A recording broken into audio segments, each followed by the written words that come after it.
Folks, we are back. Sorry about that. My computer decided to stop working. So that's what happened. So thank you for your patience. And now we're back to covering U.S. Champs round 1. Shall we go back to the Hans game? We have more thoughts there. Sure. I mean, you've got a crazy position here that I hadn't seen before yet as well with that Wesley Lanier game. There's a lot of hot positions, and Yeah, I will just mention for the Shanklin game that he did play H4 like people have been wanting, nice. and in response to Rook D8, shut it down with Bishop D5. We don't know why Rook D8 wasn't played earlier when Bishop D5 wasn't available. But at least we knew about Bishop D5, and Black's just conceding the D file now and backing off from that. Yeah. So I do feel the game is quite pleasant for Sam, because now he's kind of got this idea of playing Rook BD1 and threatening to trade on E6 and play Rook D7, and he's just kind of got control of the position, and the knight and the A pawn are kind of sitting ducks at the moment. So it just feels like a real bishop pair position. Mm-hmm. Mm-hmm. And then black went rook e8, which doesn't feel right after going rook d8. Rook d2 now. Yeah, nice and easy for Sam. And yeah, Fabi down to 20 minutes after castles and then rook c1 from Hans. Because the position is still very sharp. Like, literally no pieces have been traded. Not even a pawn. So, I don't know what the players are supposed to twirl in their fingers as they're thinking, but they don't have anything yet.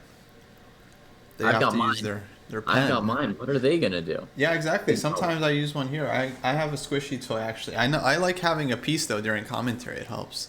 Yeah, he's way better. Yeah. So maybe that's why Fabi's getting into time trouble. Right. Can't properly without a twirl. He That's a leak in his game. If no pieces have been traded, he's just He can't turn on the top struggles. mode.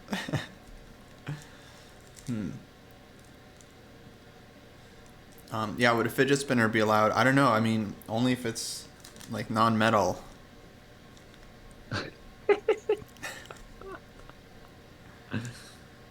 Yeah. Even then.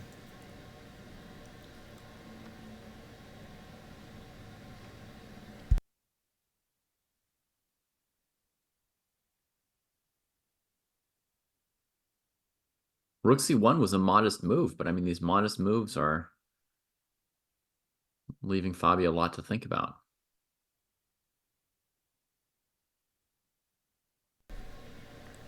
And by the way, Mishra, you ended in a draw Mm. relatively quickly. As usual, these juniors, saving their energy, making quick draws, not going for the throat.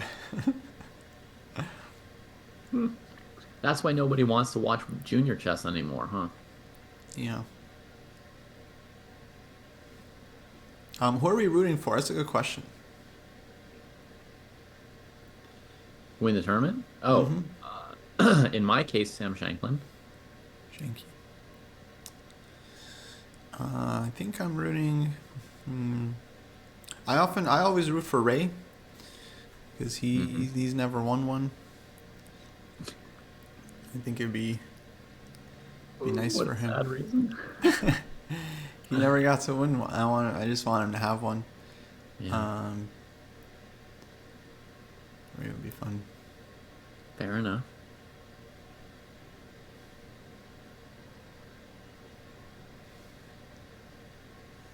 Whoa, Fabi ranked the players in the tournament he's playing in himself? Yes. Yeah, I Wow, saw that. He did a podcast. that's He did a intense. tier I mean, list. I mean, he's the best poised of anybody to do that. But there's also an element of it that's like surprising because you're just giving like the locker room material to the other people. I True. don't know. Yeah, it's kind of funny though. He's like, yeah, I'm S tier. Han's A tier. Just Yeah. Have you seen Ray's position yet today? Only briefly. Right now, looking very solid. Looks like he's pleasantly better. Pleasantly better. Oh, really? I would think black is okay, but what do I know? I mean, lots of things. I- I'll tell you my perspective. Black's B and E pawns are both requiring some tending, and White's D pawn's amazing. If Black plays True. a move like F6 and White plays a move like Rook C1, I feel Black's just kind of tied down. So if I were Black, I want to play B5, B4. Yeah. And right now, I don't see exactly how Black engineers it, what with, Queen C5 check, leaving the E pawn hanging. So, I would go rook c5 right now as black, maybe. okay. Developing the rook from F8, fighting for B5 and the C file at once. Yeah, b5 and rook fc8. Yeah, ideas. Yeah. I totally missed that move. That explains your evaluation. Mm-hmm.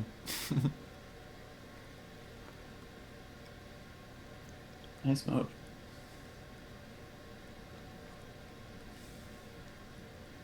Maybe Fabi's recording another podcast in between moves.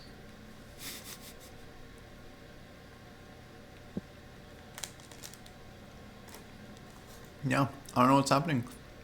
See, I'm not even trying to be mean, Evan, right? But that's like the kind of thing you open yourself up to by being the one who who made a tier list of your opponents, right? Like, if anything goes wrong, oof. And he goes 96 back, which to me is a little weird. It reminds me of our game yesterday against the Spanish guys, where we were just dancing with the knights. Yeah. It probably wasn't good. But I don't know. Now he's allowing de5, bishop takes b6. Mm-hmm. He says, go ahead, I don't care. That's interesting. Or he didn't feel he could stop it, because if he was taking with the queen, it was dropping the e pawn in that other line we talked about. True. Yeah. He may not have had anything available here that he really liked, but yeah, knight f4 and back to e6, gives us this feeling like white might be better.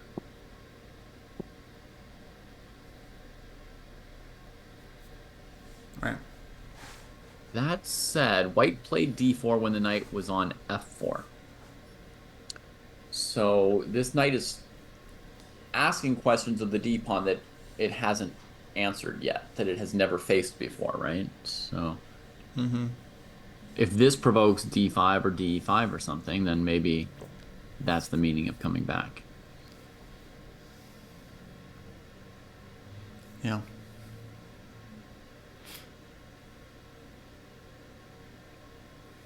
White's f1 bishop is kind of a drag for now.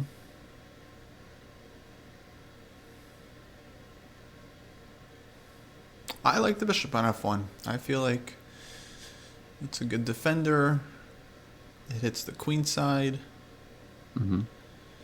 Good player overall. Okay.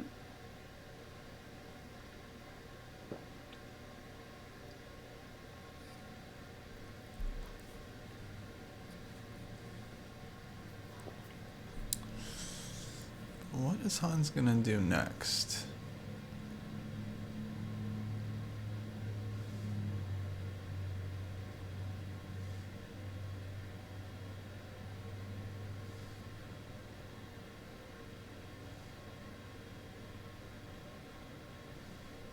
Okay, I have an idea.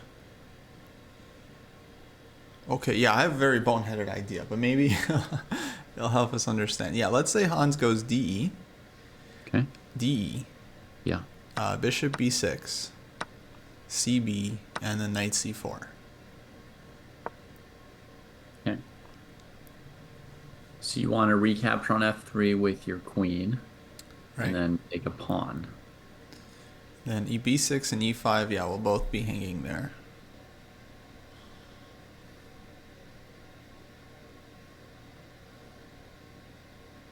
Okay, so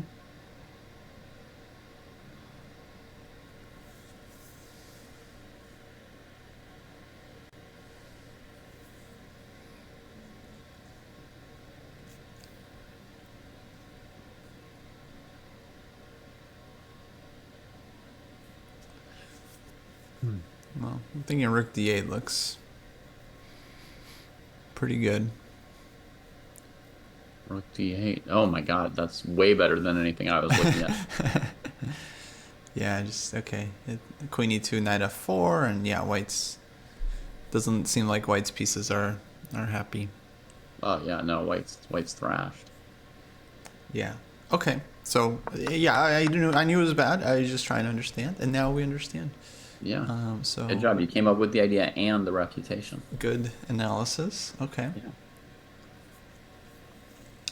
Yeah.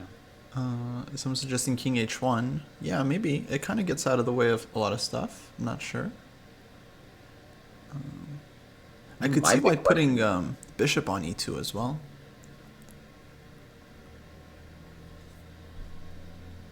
Oh, yeah.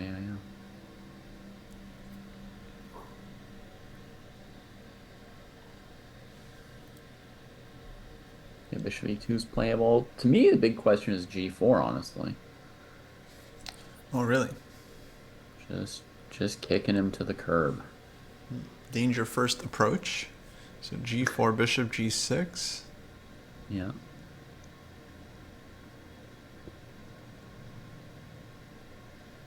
And then what would be the plan from there? I'm probably moving my bishop to d3 or g2. Mm-hmm. So, yeah, g4. Okay, definitely. I mean, could be critical. Yeah. But folks in chat everybody in chat wants to play h4.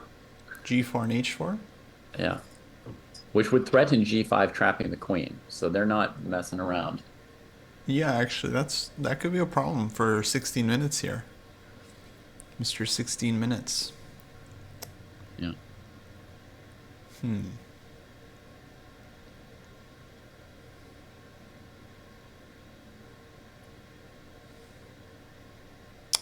How does black deal with that? 'Cause that's a real threat, right, guys? G5? I'm not hallucinating. Queen is trapped. We're about to learn why this queen doesn't usually belong on f6. Maybe... How do we get out of this? Knight... f4... I guess... Knight f4 is sketchy though. G5, take, queen e6...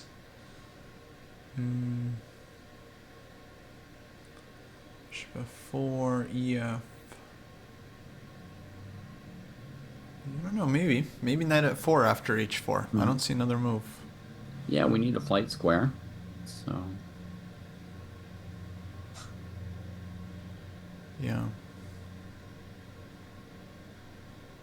Yeah, knight f4. Knight c8. Knight c8.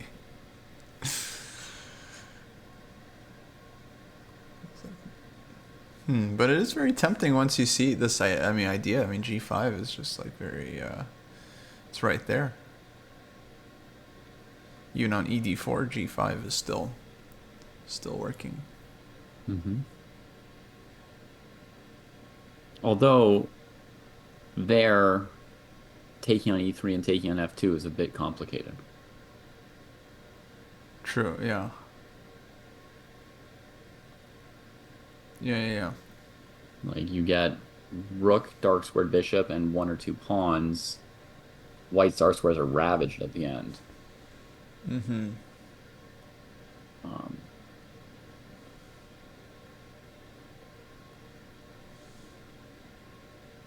But I think just knight f4, g5, queen e6 looks within the realm of playability for black. Knight f4 and queen e6? Yeah. Yeah. So Hans, he's not rushing with g4. He's taking his time. Okay, there he goes. 9 minutes. g4. Okay, well, I predict that after bishop g6, Hans plays his next move quickly. Yeah, I think so too. h4. Here it comes. h4 is not my intention. Let's see. I guess bishop d3 or bishop g2 also just allow knight f4. So there is a little bit of a pressure for there to be an idea right away. Oh. Burr? What? Even Merles didn't see this move coming. What is this move? He's going to Even take with the Merles. pawn on e5, then f4. The queen's wandering somewhere. He's got like f5? No, what f4? F4 hangs. Oh, and f4 is just hanging. Yeah. He doesn't have that. What is he doing? Does he have knight c4? I think there's some knight c4. Let's see. Takes, takes, takes. Queen takes. Knight c4 to cut off the escape square on d6. Send her back over there. Even then, it's like, what is he up to? The queen has a flight square on h4. Yeah, I don't get it. Hans. Man. Knight takes e5. Oh, he's going for it. Oh, man. Atmospheric move. What is this thing? Take? Knight c4? Somebody says he's trapping the queen. Okay, Kostya, what if now? No, it's just impossible. Yeah, what's the idea? Take?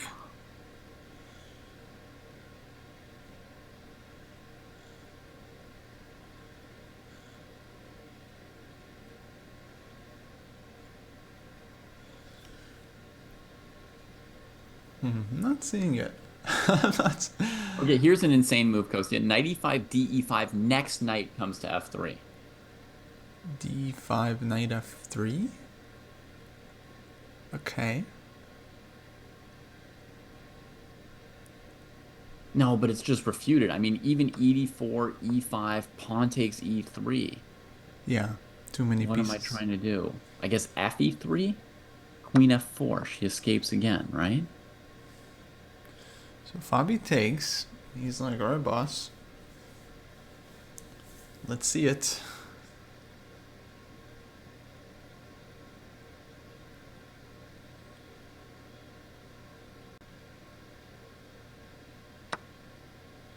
Host to Mahogi, it seems like after knight c4, the black queen can escape the trap by going to f6, and against the move e5 going to h4. And I've not yet seen how to trap her there. D e5, queen e5 played quickly. Yeah, and then on g5, there's always knight g5.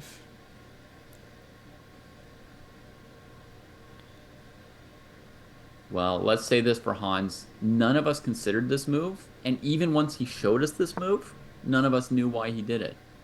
Yeah. Now he goes knight f3. Oh, So queen d6, he can trade the queen and win the bishop on b6. that's his idea. Why didn't I see that? Wow, that's Puzzle Rush. No. It's brilliant. It's really like a hard to come up with concept. Yeah, very difficult. Wow. Frankly, like I almost can't imagine any human finding this move. I know, right? This move blows my mind, Kostya. Of all the things you would ever be searching for. Wow. It's pretty. Yeah, it's just unusual combination. I'm just kind of trying to picture it. Like I can't even imagine. I still wasn't. Normally, you see the move and then it's like, oh, okay, that's the idea. It's like even after seeing it. Yeah. So queen e4, bishop takes b6, seemingly forced. Now maybe you have to go queen f4. No, the c pawn's defended by the knight, so there may be one or two choices. Although I'm not really seeing more squares.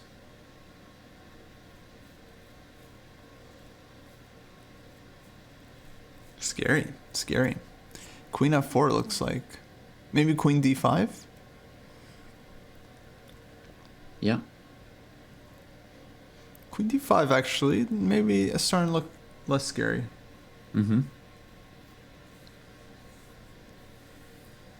What on earth?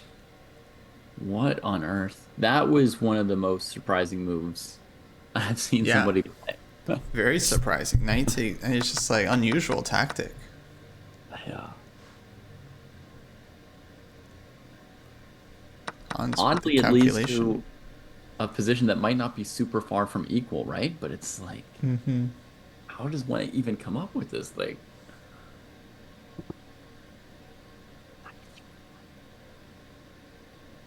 Yeah.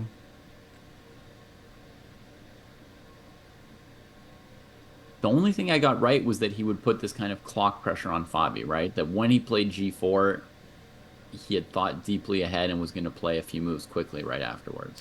Clearly, he saw the whole thing with G4. Yeah, of course. Yeah. And now Fabi's thinking, yeah, Queen D5. I don't really see the issue. Take. Yeah. Well, Queen D5 looks really solid. I think White would just play Bishop E3 in response. D5, Bishop E3. Mm-hmm. And then, okay, equal material. Yeah. But position opened up. Nice 2Bs. Yeah. Yeah. I mean, if you trade on D5 for White, it's much worse, right? Because you bring that knight from E7 where it's a little bit not good to F4 with tempo, basically. Yeah. Merle says maybe you could play Bishop takes C7 immediately against Queen D5. Oh, I didn't With see your that. rook eyeing that knight. Looks quite possible, My yeah. bad. I forgot we're playing with tactics. I see. Didn't he just remind us? So tactics are turned on for the game. Okay, now I know. Okay. Now I know. All right. With that in mind, Aaron, they are at move 21. So they've got another 20 moves to make. The time control here. Hans is perfectly on schedule. He's not like fast or slow here. I would say, I mean, he's up on the clock though. Definitely, he hasn't been playing like fast, but Yeah. he is nicely up on the clock. Mostly because Fabi playing slow. Yeah, that's what I was trying to say. Like Hans is on a normal pace to me. And then Yeah. Fabi's like way behind. Way, way, way.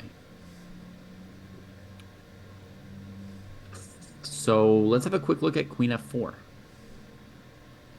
Since the early returns on Queen D5, Bishop C7 aren't Yeah, Queen stellar. D5, Bishop C7. Yeah, I think it's good for White. So Queen F4.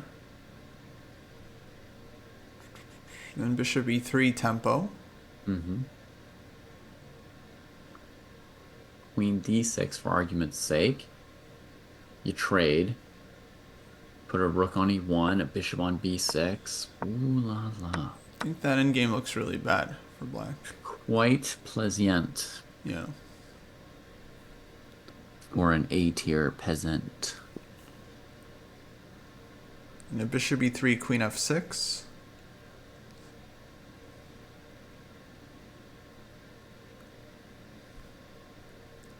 Knight D4 even.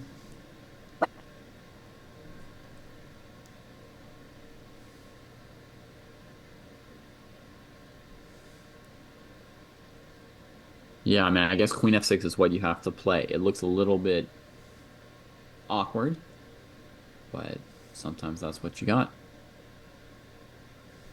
Against Knight D4, Black can play Rook A D8. And it's creaky, but it's still going. Yeah, but looks worse. Ubik might be asking if Black could just play Rook A D8 here with the queens hanging. Yeah, that might be a move. It's not like the first one that comes to mind, but once you see that like Queen D5 is bad and Queen F4 is ugly, then then you find Rook A D8 like Fabi just did. Wow. Fabi reading chat. Yeah. Confirmed. Amazing skill. Look at that. This is what calculation does for you. You just see all the best moves. Yeah. Then you play them. Okay, so this one makes a lot of sense because it like attacks White just as much as Black is being attacked right now. Yeah. For folks just coming in, let's do a little around the horn of what's been going on today, okay? Yeah. So, Mm-hmm. we have two games that ended quickly in draws. One was Aronian versus Sevian, and one was the two like juniors, Mishra and Chris Yu drew with each other. Um, we've got some very tense games between Shankland and a Wonder Liang and Wesley So and Lanier Dominguez. In addition to this game here between Neiman and Caruana. Also, Ray Robson, maybe a little structural advantage against Grigory Oparin, but Kostya and Oparin seem to find a way for Black to play that should be okay over on that board. Um, See. as far as how Fabi's clock got to where it is here, he played a very weird early Queen F6 line against the Italian and seemed to be threatening G5 for a long time and spent gobs and gobs of time on the first 10 moves of the game, Right. looking at some aggressive options, then eventually played the game pretty solidly. But now, yeah, he's at move 20 and has another 20 moves to make on 10 minutes plus an increment. So some time pressure to deal with here. Yeah, very critical game. But I feel like Fabi actually, for the moment, I mean, this is very sharp, so things could quickly peter out into some kind of equality.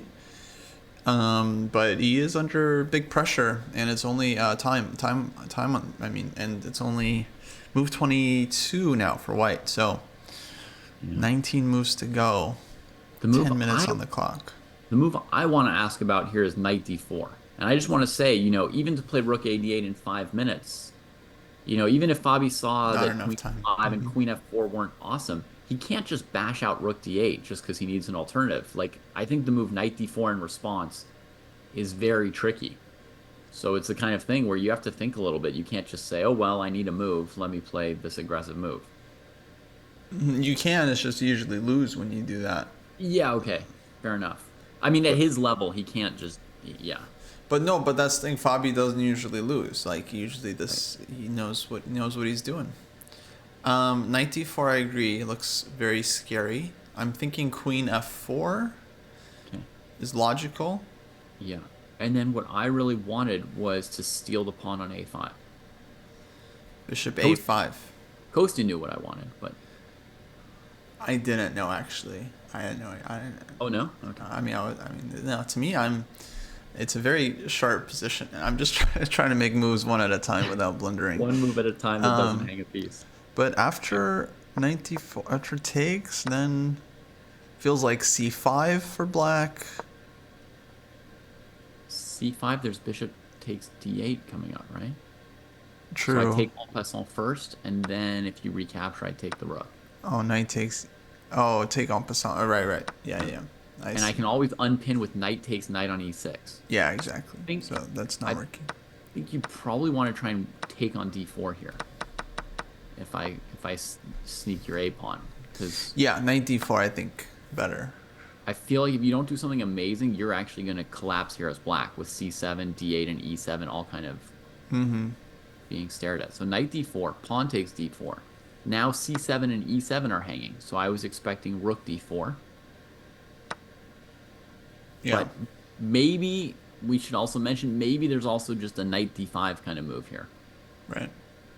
Trying to anchor and play down a pawn, but I'd look at rook d4 first. And then queen to boy 3, I suppose. Like to d5. To me, bishop takes c7 looks winning. Oh yeah, do I have that? I'd turned calculations off again. Yeah, no, tactics are on for this game. Yeah. Bishop c7. Yeah, that's good. That's good for white. There's just no way white's not good there. Everything too open, too hanging Yeah. for black. Yeah. But that's why I'm playing knight d4, folks. My bishop is just too greedy for the a5 and c7 pawns to retreat here. Just too greedy. Knight d4. Maybe c takes b6? Mm-hmm. Rook e4, bishop e4. Could this be Fabi's intention? Very cavalier to just give the queen. I mean, that would be desperation more than cavalier, I think. Yeah. Like, this is just trying to give your opponent a tough technical task. There's no way you're not losing. Yeah, I agree. So 94, I think he has something else in mind.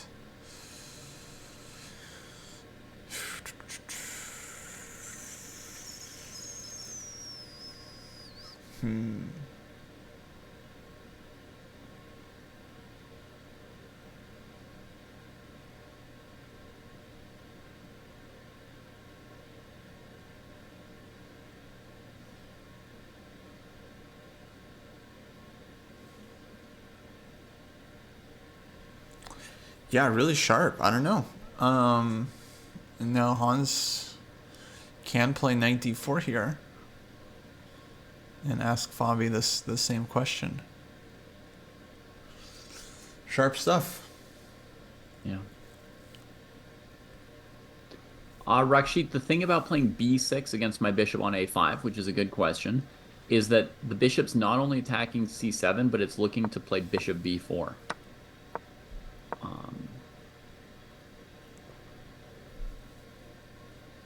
So then maybe knight takes d4 there.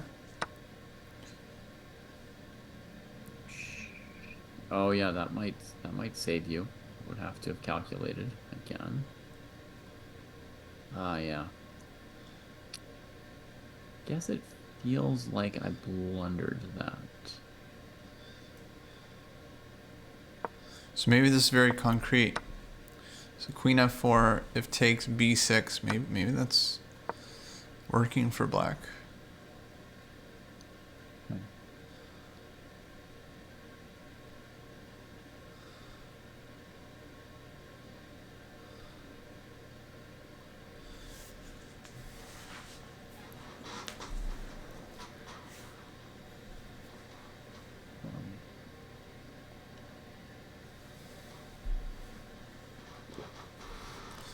Yeah, Han's spending time after rook ad8.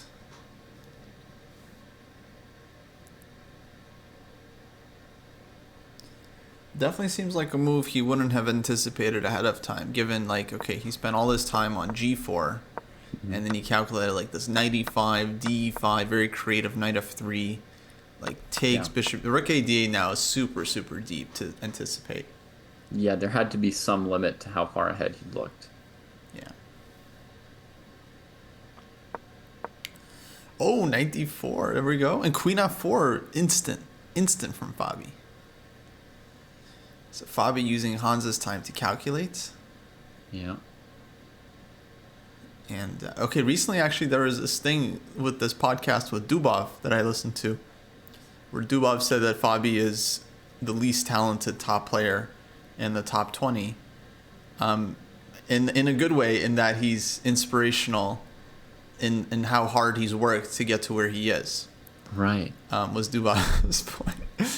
But he was just saying how, like, talent-wise, he just felt like Fabi is not his talent. Oh, and bishop takes a5. Okay, we're about to find out this b6 question. Oh, mama. And then Fabi responded to that, and it was really interesting. He was like, well, at one point, he was considered to be, like, one of the, maybe the top calculator in the world in terms of, like, ability to calculate. Right. And so that seems like talent. Fabi said that about his own calculation? Well, he said that others were thinking of him that way, which I definitely remember. Which I agree. Of time. Yeah. Yeah, I mean, there are different kinds of talent, right? Like, some people have a talent for remembering things, other people for, that, like, intuition of where the pieces are going to be well placed. And Fabi was a calculator, for sure. Yeah. Yeah, no, I agree, Matt Chess. I think Dubov was very clearly, I mean, he even said it in the interview, he was like, I mean this as a compliment. I just mean, like, I think his main point was just that it's inspirational, given that his opinion is that Fabi is untalented or, like, less talented than others.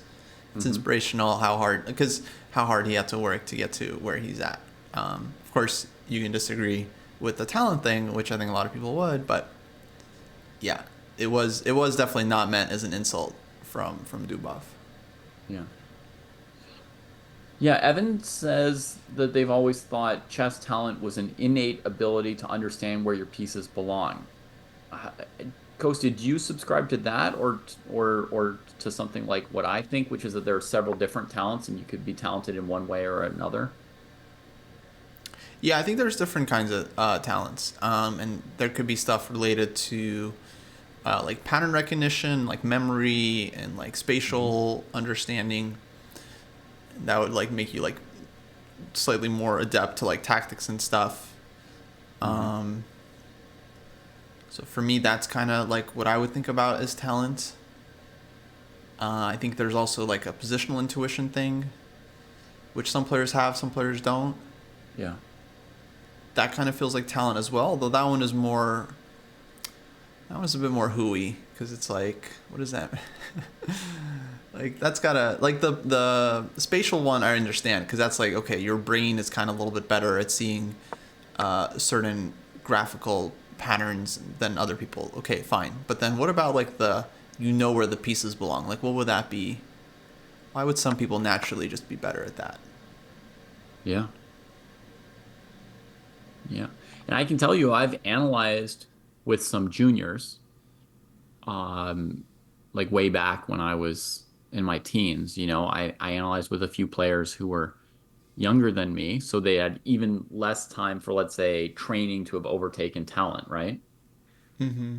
Um, and some of them just could rattle off, moves and squares and stuff, right? Kind of the calculation talent that Dubov or that Fabi was countering about, Yeah. right? Mm-hmm. And I thought there's something sort of natural about what they can and can't see, right? Some kind of talent for just visualizing the squares of the board. And, no surprise, one of the like two fastest people that I analyzed with was Naka. His Mm-hmm. ability to just like see all kinds of just pure possibilities, right? Tactically, geometrically, it was incredibly fast. Um, and I think you see that in certain just hard calculation positions that like, he's Yeah. relatively better at them still. Just sees more of the board faster. Yeah. Yeah, then like Rakshit says, you could talk about another kind of talent, creative talent, right? The ability to come up with new concepts. Maybe there's a talent involved in that. Yeah, I could definitely see that. And then that's what I think of certainly when I think of past players that didn't have the ability to like learn from books and players before them that invented a bunch of like known strategic concepts that we use today. Like they must have been very smart. I don't know. I also think the ability to work hard is also a huge talent. Hmm. And I would say our boy Shanklin is very talented in that regard, although he likes to say that he's untalented in other aspects. But Yeah. when it comes to like spending a lot of time working hard, I think he's very good at that. Yeah. It's like the whole discussion around Rock Lee in Naruto, right? I'm Like not he says, familiar. like, I have no talent, and his teacher says, well, you've got like the talent of doing hard work. Yeah, yeah. That's a Kasparov phrase. He likes to say that hard work is talent, Hmm. which I agree. In the meantime, okay, we might be Yeah, in the getting meantime, some the position. simplifications. Yeah. Right. The most likely or obvious Potzer moves here would be rook takes b4, queen e7. And then we see the a pawn and the c pawn both hanging, equal material. The white king a little bit weak. Um, if black doesn't want to go on a trading spree of pawns, they could also consider rook b2 in that position and see if it gets white to trade with queen e3. Mm-hmm. Um, there is a somewhat equalish feel about the position, no? Yeah, it kind of feels like things will somewhat liquidate. I think Fabi is also thinking about rookie four right now, Hmm. and then Yeah, against rookie rook e4, four, super fancy move. Someone mentioned Um, rook c4. I was thinking queen d2. right. I have another suggestion also, which is bishop d2, saying Bishop d2 also. like let's keep the bishop pair if if you'll Yeah, allow it. definitely. If it's all the Um, same to you, I will keep my bishop pair. yeah. In case, in terms of the talent question, um, I think it's clear. Like pretty much every top player had to work very hard to get to where they're at, Yeah. and Yeah. so If you're talking top 20, it's relative to each other because relative to anyone else, they all have basically an almost maximum level of talent and of hard work. So, yeah, maxed out. But I think for people that may or may not have as much talent, I still think the more interesting question is how much can you improve? mhm. Um, and yeah, I think it's still possible for folks to get better, even if you're untalented or you're starting late. I think there's still lots of room for improvement. Yeah. Shanklin game got completely out of control, totally bonkers.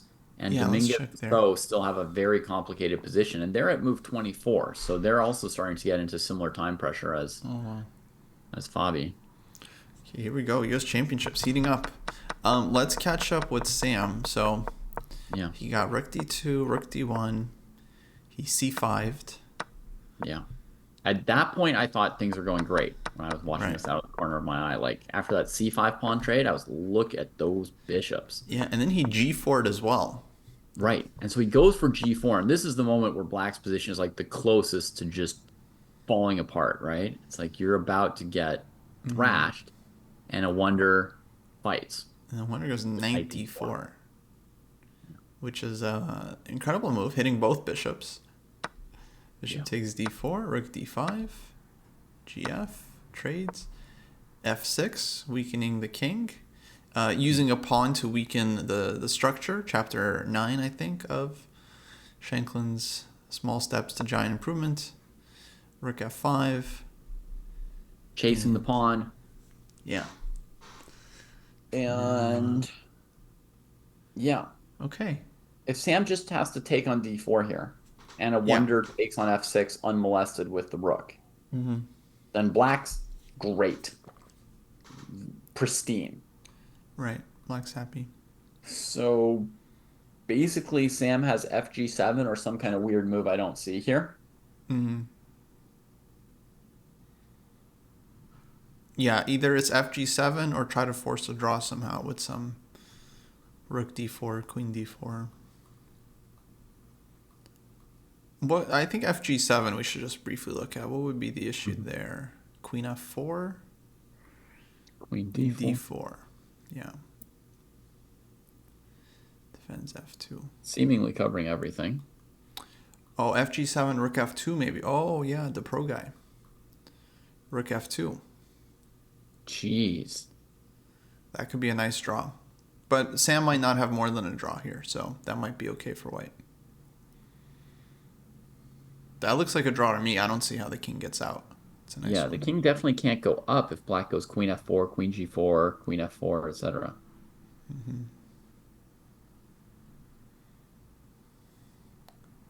The prowl. The prowl. Gotcha. Wow. Gotcha. Wow, Rook F2. Yeah. Didn't see that coming. But Sam, of course, is thinking about it. He does take. And Willow Wonder bust out Rook F2. The amount of time that Fabi is thinking after Queen E2 is pretty surprising. Yeah, Oh my lord. yeah. Oh my lord. He's down to 2.5 minutes? He's spending like Let's move five out 26. of 5 out of 7 minutes on like trading these two pieces. Not a lot of candidates. Jeez. Yeah, I think maybe he does feel like he's about to force a draw and he won't need the time. Hmm. But yeah, it's scary. The position is simplifying. It is simplifying, but Yeah. Well, I'm just going to keep an eye on this. Okay, he has to move here, so we'll stick with Fabi. It means 2 minutes. Yeah. Let's make a move. It's a good bet that he's going to have to move. We'll watch a wonder as well. I was looking for that rook f2.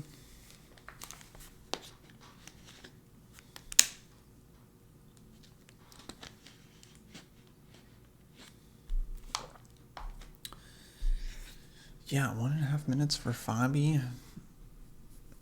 He feels nervous. I can just feel it through the through the DGT. It feels like if he knew what to do, he would play already. Of course, He would have done it.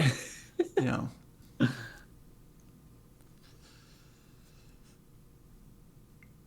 And, Wow, we don't know what he's calculating, Rakshit. That's just it.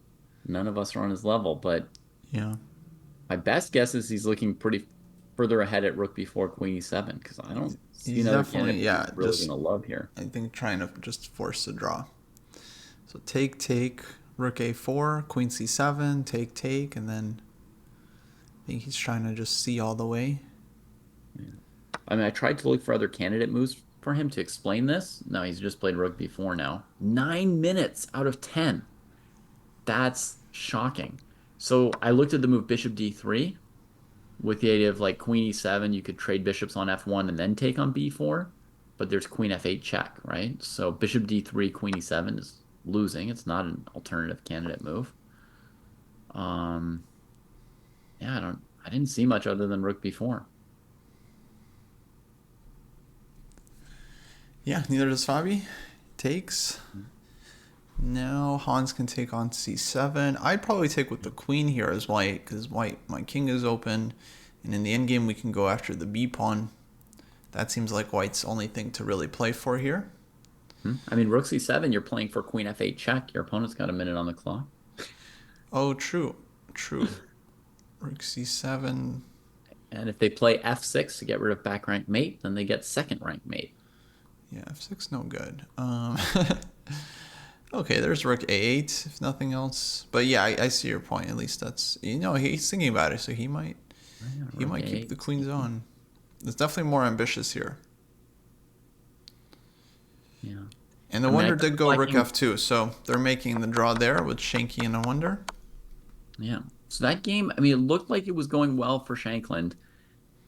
So my suspicion, this would require a lot more focus and analysis, but my suspicion is that his g4 move underestimated knight d4 and that concretely knight d4 saved black from otherwise a bad position. Mm-hmm.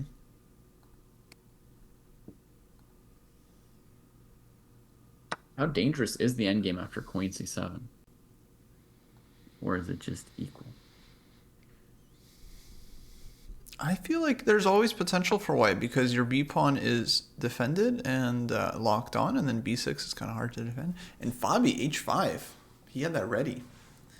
So he's showing his 9 minutes. Yeah. He's like, oh yeah, I didn't just look at the trade. I looked at this weird move, 6 moves ahead. But that makes sense though. He's getting counterplay against g4. Not giving white time to go after b6. Very smart, actually. If you trade here, you could play g5 as white.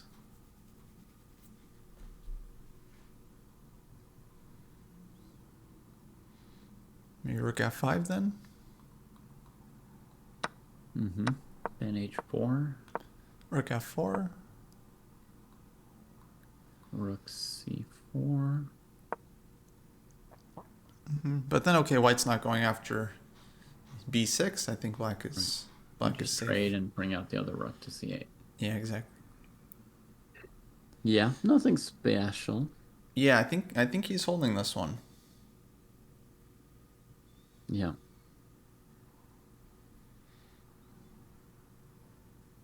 I mean, Rakshit, I don't think that Hans can beat Fabi from an equal position just by playing obvious moves quickly. He has to spend enough time to come up with something that's going to be tricky if he wants to trip Fabi up. Playing quickly, there's a 30-second increment. Fabi's not going to lose on time because white plays superficial moves quickly. Yeah. Fabi's too good for that.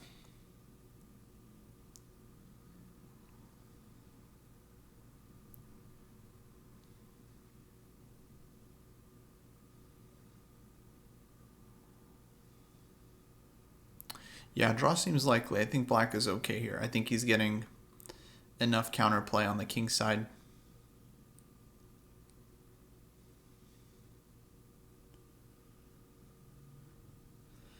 So nice game. Nice game. Big fight. Big fight. Yeah. Hans maybe had some chances. I'm not sure. Definitely he was much better on the clock. I'm sure Engine will show some opportunities.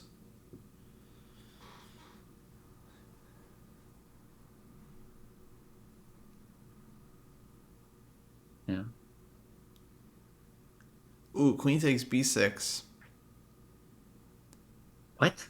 I would think is no, it just says a suggestion. I would think is very Oh. risky, very risky Oh, yeah.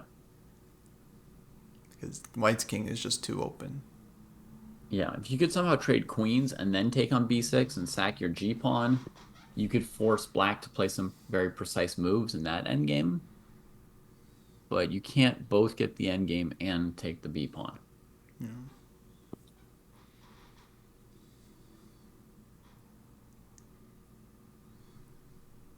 I mean, you can go queen f4, rook f4, rook c6. Yeah. But then okay, there's rook f6. Yeah. There's also rook b8. There's rook b8.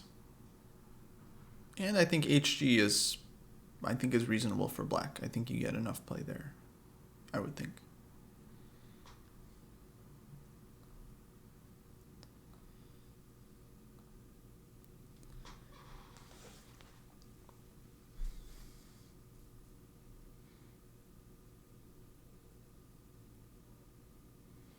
Okay, so Hans thinking here. Robson Oparin is still holding Mm-hmm. for black. The Shanklin game ended in a draw, Yeah. as you might think. Dominguez has been in the tank here for about 10 minutes at an important moment in his game with So. Interesting. After queen e5. Yeah, there's this bishop b2, queen e4 line.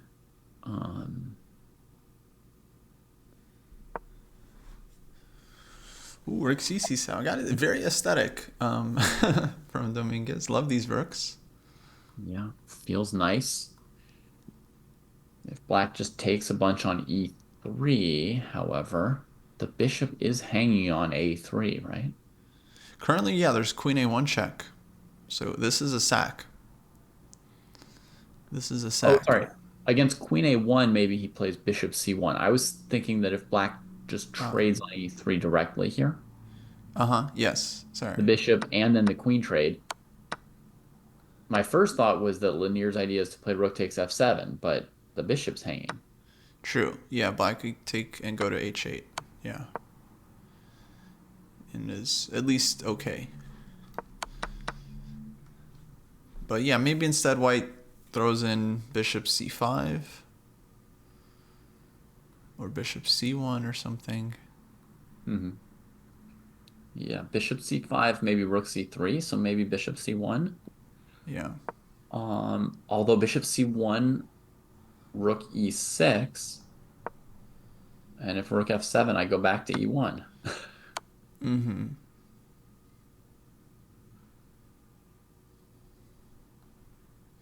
So, okay, intuitively feels like black is okay, but still it's kind of sharp Yeah. after rook c7.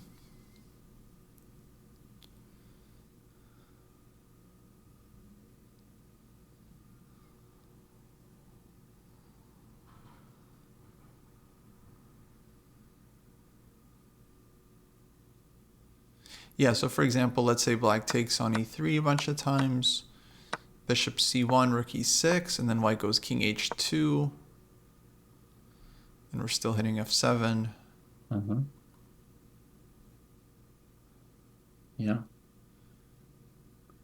Rook f8, And then you could maybe push the A pawn even.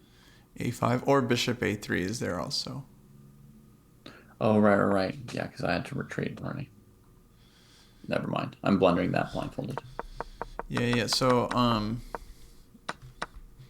Wesley may be under some pressure. So queen A1 check, then bishop C1. Yeah. Oh wait, bishop on A3 isn't hanging. I don't know why I hallucinated that. But if you go to H2, then there is maybe bishop B8. Bishop B8, yeah. Which is a funny tactic. Okay, Wesley trades. I think I'd been assuming FE. Because of Played. queen E3, maybe queen A1 or queen C7 or something. I don't know. Just Yeah. assumed FE. Queen C7. Nice. Okay, and now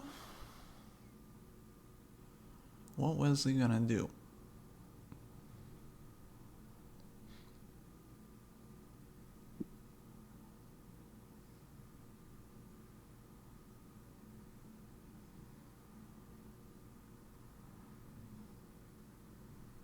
It's Well, queen it doesn't H5 look like he move. can defend F7, right? So, I was thinking queen H5 maybe. mm, okay. Even though I'm not sure about it at all. hmm Bishop B2.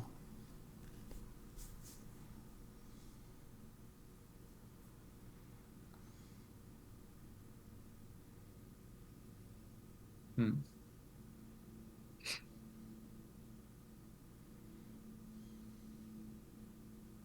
Also, queen H5, G4, maybe. Hello? G4. I don't know about that because queen takes H3 and then black has a bunch of checks. So rook takes F7, take here. I don't feel like black is never worse here. Um, by the way, Han's game, just update you folks. Traded on F4, takes on H5, rook C6, rook B8. To me, this feels pretty drawish because black has this weakness on B6, but white has some weaknesses on the king side. This pawn also maybe one day can be a target, like some F6, bishop E8. So I feel like Fabi should hold this even with low time. I think it doesn't seem that difficult for a player of his caliber. And then who else we got? Robson Oparin. This one is still kind of drawish, I would say. Black holding here, probably B5. And then everything is kind of balanced. Let's check. We'll keep an eye on this Wesley game, but let's check with the women. Oh, all 6 games still going here. Okay, but some games maybe gonna be like this. A 2-sit game versus Crush looks very, very drawish. Although actually here, I guess black is maybe picking up a pawn. But I just want to see what's going on. Tadev against Alice. Oh, the screen is a little busted. 1 second. There we go. Tadev Alice. Okay, this looks pretty equal still. Do I think Hans will play Olympiad next in 2 years, right? Will be the next one. I mean, by rating, it seems like it's definitely trending that way. So I think that's very possible. Indeed.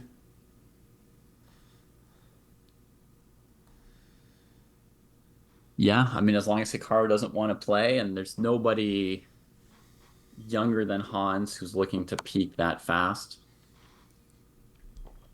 Yeah. Oh, Queen A1 check from Wesley. Mm. So we didn't think about it in this move order.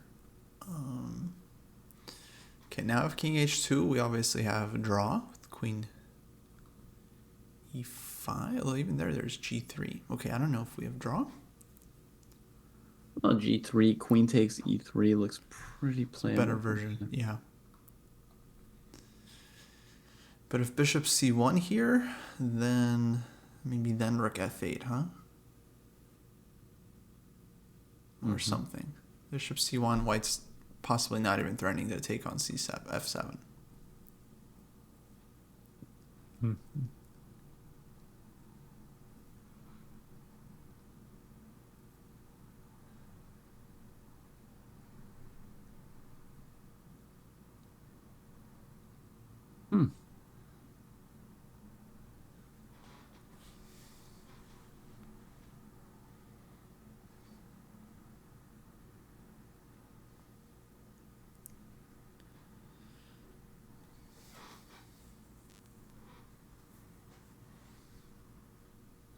Yeah, bishop c1, rook c8, very possible.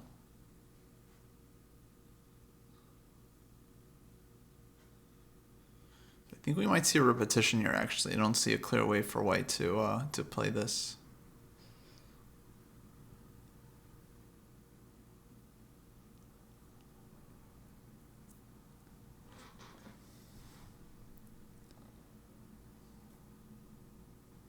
Yeah, I see the balance at the moment in the position.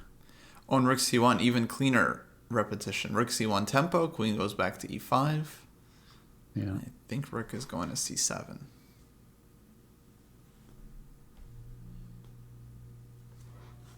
So one thing I was thinking here, Kostya, was I was thinking bishop b2, queen e4, trade queens, rook back to c7, black would have knight d6. With the tempo on b7, the a pawn's dropping, and then I didn't feel like it was very promising for white. Yeah. Yeah, draw looking likely. We might get 6 draws today in the open. Wouldn't be unheard of. Right. These guys are very good. I don't think anyone even had like a big advantage or anything at any point. Maybe Sam did for a bit. I'm not sure, but very tight, very tight. Yeah. Everyone playing well.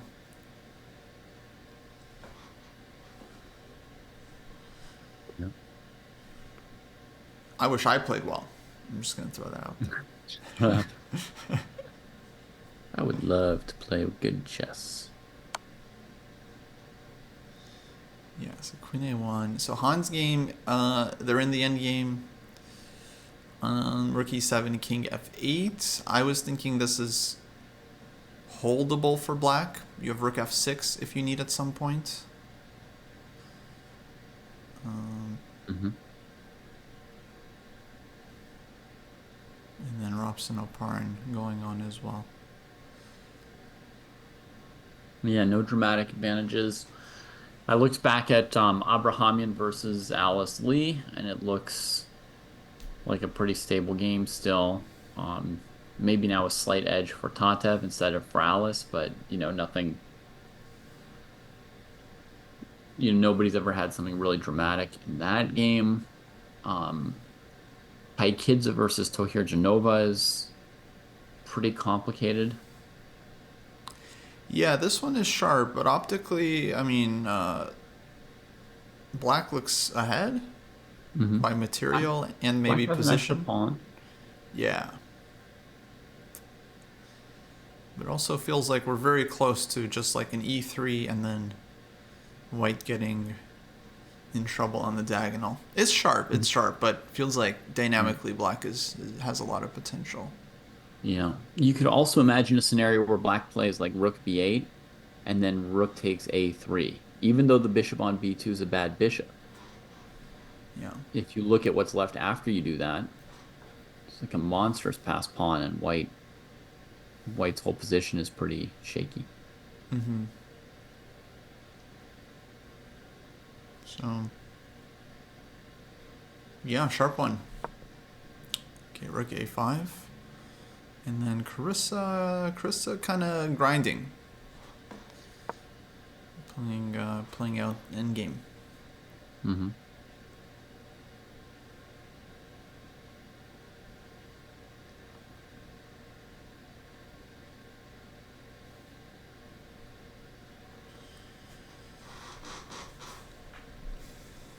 Okay, rook a5. And g4.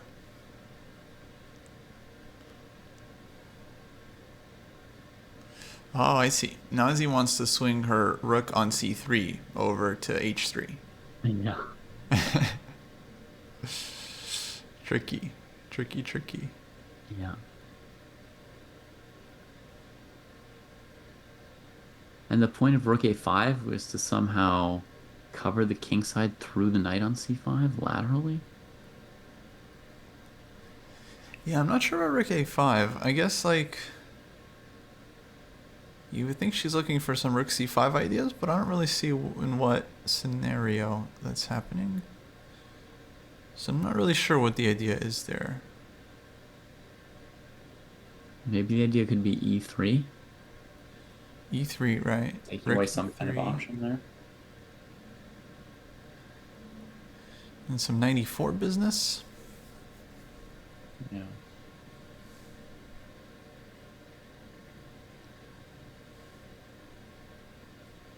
Well, this one's very sharp. This one's officially double-edged.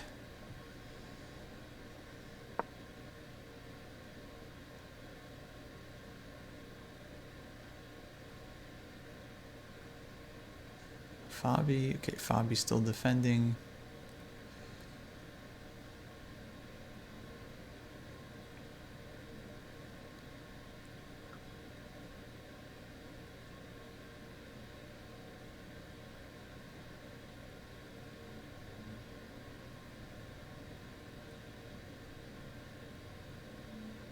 Actually, really strong field in the women's as well. Because you got all the favorites, and then you got Rose in there, Talia, Megan Lee. They're all good. Yeah.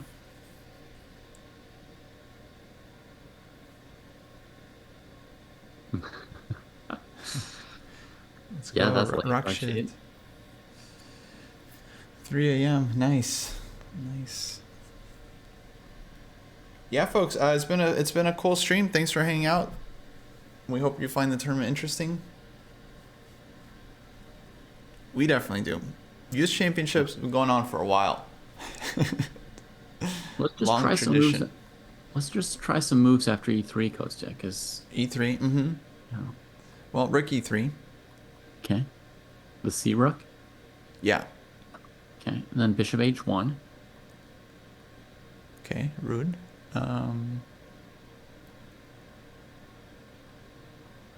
Rook g3.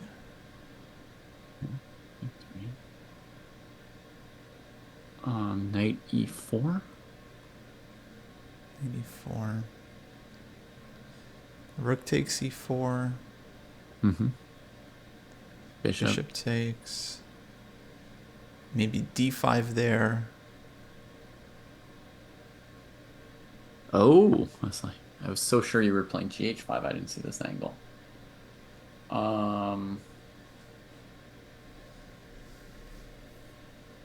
Okay, bishop g6. Yeah, actually, that looks nice for black. So e3 takes bishop h1. Very unpleasant, actually. Just, I mean, even after my bishop threat. g6 move, you still have queen e5, and the final word's not yet said. Oh, I see. Oh, maybe actually f6 and bishop f7. Yeah. Not good. Oh, bishop g6, I guess there's gh5. Right, that's what I was expecting. And then I was going to take on d5 with the rook, probably. Rook d5. Yeah, it doesn't... Yeah, it feels like black is winning. Very, very much seems like that. Rook d1 check. So yeah, this is a big idea.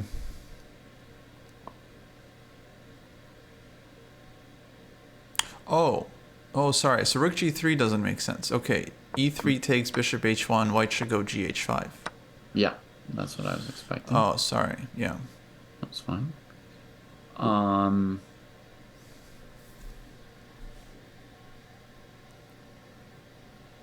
Okay. So now I go rook d5, I think. Rook e5.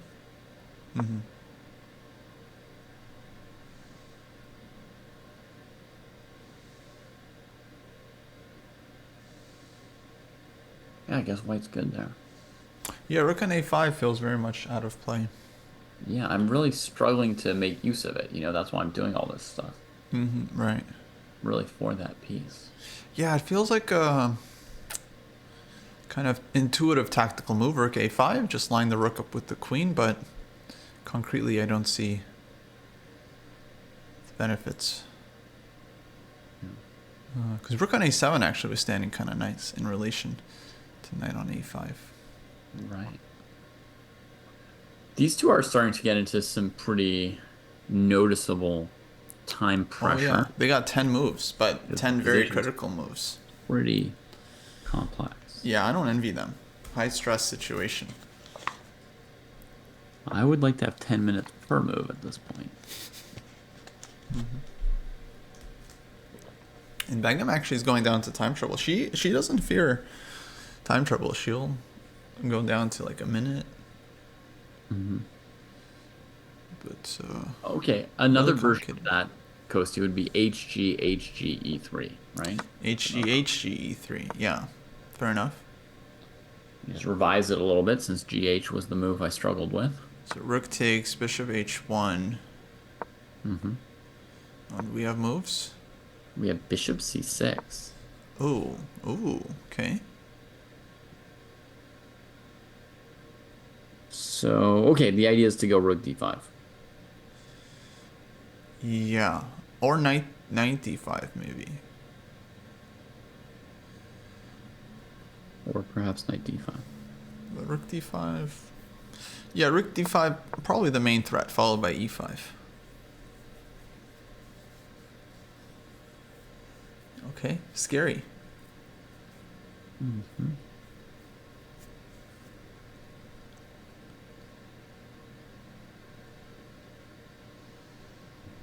So this makes GH5 look pretty bad to me. GH5, rook D5, rook takes H5, Yeah. just black's positionally all nicely set up. It's a nice move. Bishop C6, very non-obvious to me, but makes sense. She only has eyes for the 5th rank. Rook A5, trying to get to H5. That didn't seem to cut it. Tries the next one. Yeah, you know what they say, the rook's on the 5th, very strong.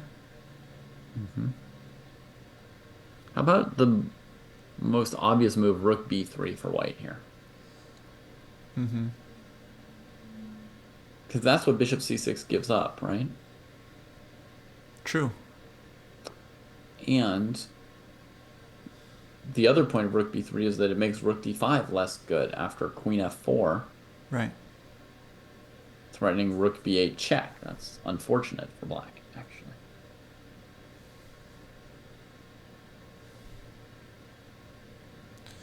Yeah, that's a good point. Rook takes B3 and then queen F4, absolutely.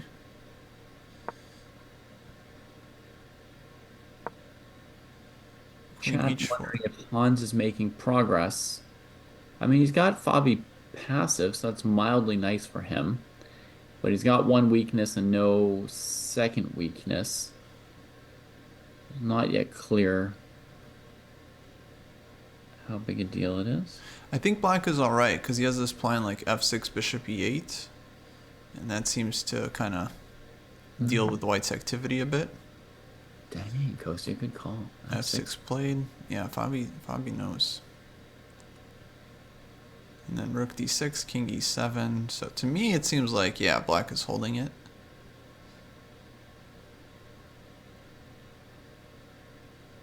Because, yeah, what do? You have the one weakness. Black is defending with two rooks. How do you improve? I guess rook D6, bishop G2 is an idea, but then bishop takes B5 is going to be happening.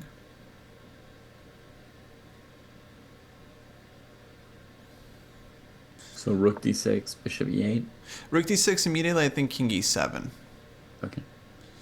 So bishop G2. Bishop G2, bishop E8, yeah. Rook D6, bishop B5. Right. Bishop Then takes bishop B7. takes B7. Yeah. That's not so simple.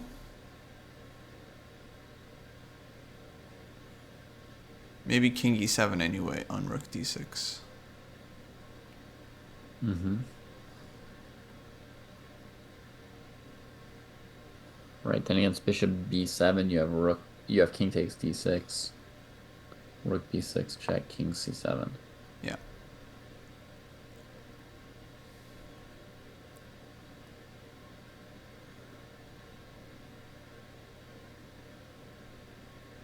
Yeah, so Bobby seems to have it under control. Yeah, I think he's okay. Um, yeah, bishop g2. All right, we're calling it. I think we've called a lot of moves. Yeah. Yeah. Without engines, guys. Just saying. Right. We managed to figure out a lot of stuff. A lot of stuff makes sense to us. Hey, Fisher Seb, what about bishop e8, rook e6? Yeah. Good point. Then I think maybe bishop d7.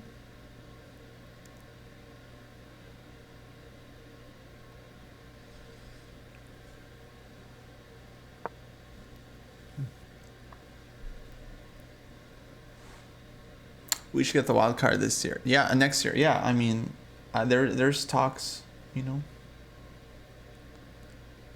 By the way, Dominguez did not take the repetition, Kostya. Yeah, very surprising. It's a new domain. Yeah. He repeated once, but then the second time around he went for the bishop b2 move, and then rook d1, a move I had not seen. He's keeping it going. Yeah, good for him. Why not? I mean, I guess the why not is black trades on d3 and then takes your a pawn, right? Yeah, still seems like a draw anyway.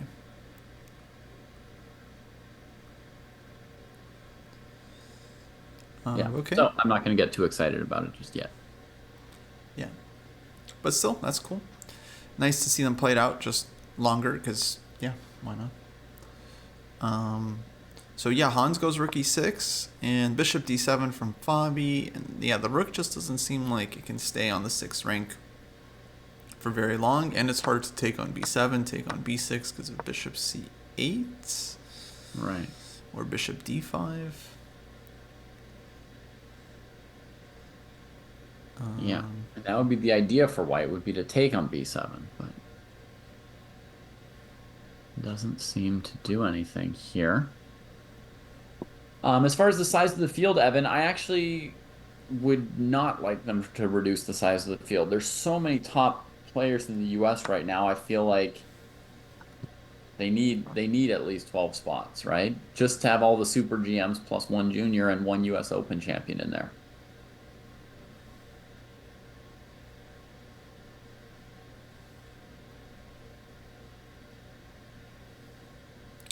Yeah, actually, at the opening ceremony, Lanier, instead of his usual suit, was wearing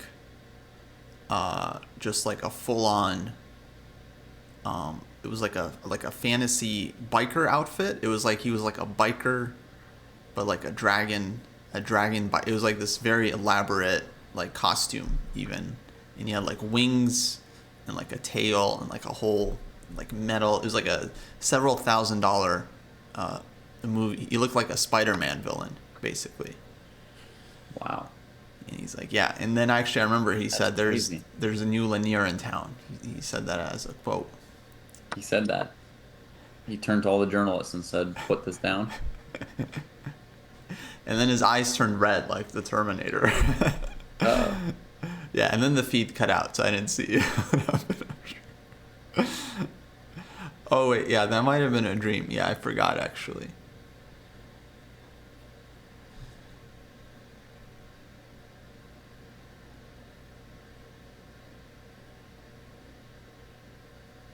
Okay, quickly, let's check out Robson. Did he just push d6? I'm just thinking. This reminds me of that game Jesse lost to Melik in first round of U.S. Senior Championship, Ay, ay, ay. where he got in trouble in a queen endgame.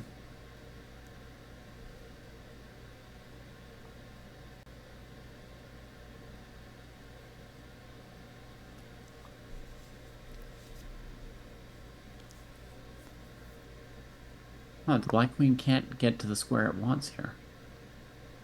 Yeah, d4. Yeah. It's weird Yeah, how it's low she is on squares. Okay, so the obvious move would be scary. queen c5 then, right? Mm-hmm. But if Queen white goes c5. queen d2, Queen d2, exactly. or even d1, but let's say queen d2 first off, then it seems like life still sucks for black.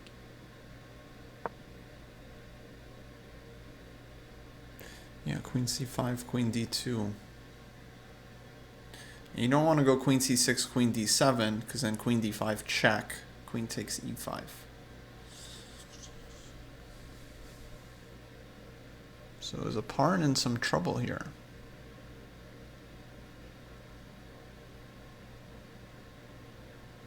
e6, a little endgame sting.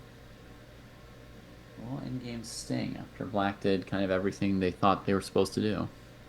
Yeah, Ray might be sneaking one. I just want to go back a couple moves, see how we got here. So we had the queen and rook endgame, and then Oparin goes for the very nifty rook c1, trading rooks, but then takes and now d6, and feels unpleasant.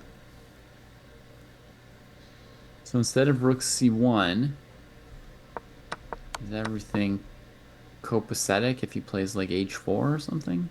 I think black would be fine, yeah. h4. I don't know, maybe he's still okay. Fisher said we were thinking if queen c6, then queen d2, let's say, queen d7, queen d5 check, and then take e5. Look dangerous. But king f8, okay, maybe this move, and only this move saves. I'm not sure. But that might be a very clutch move from Oparin.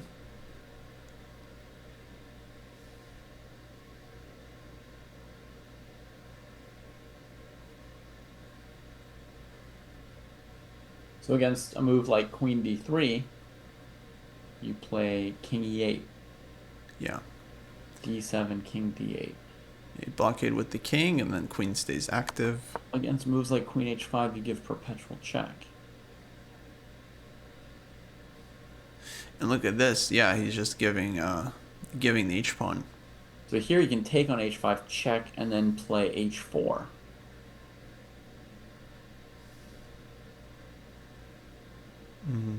But black can go queen c2 to e4.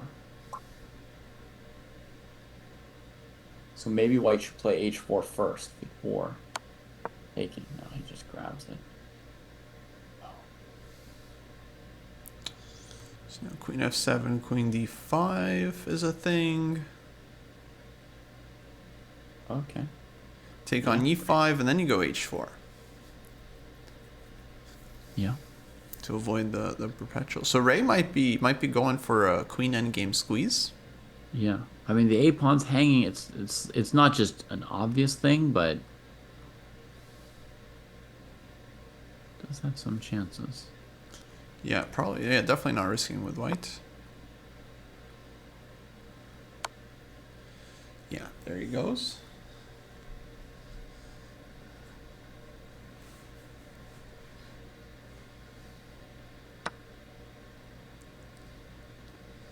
Okay, now queen d5. Then black's king will either run to the queen side or can run back to the g pawn. Mm-hmm.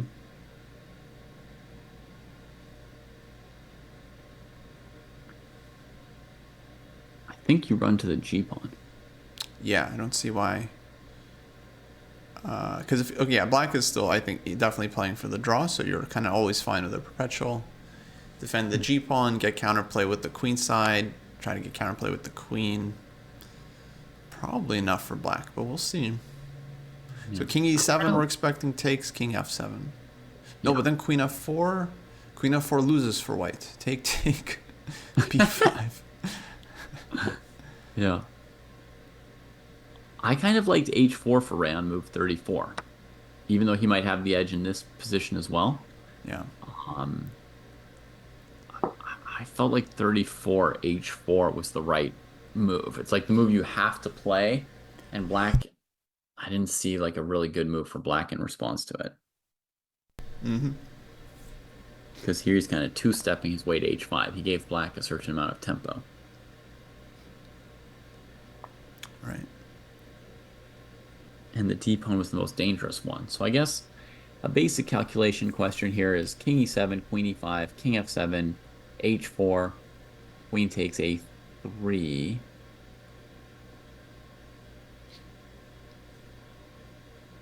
I guess white could check and take the b pawn and keep the extra pawn.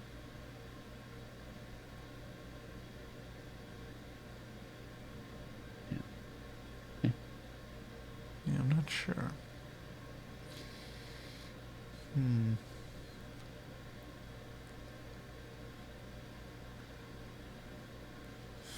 Maybe if king e7, white takes on e5, king f7, queen d5 check, and then you put the queen on d3 for white. Trying to maintain your pawn that way. I don't totally believe in it, but seems like, yeah, it's probably pretty similar. b5 or something. So you mean you're not playing h4? Uh-huh. And the black queen can't give you a perpetual anyway. Yeah, white's king, I think. I wander around. Yeah, I don't know. Okay, king e7, here we go.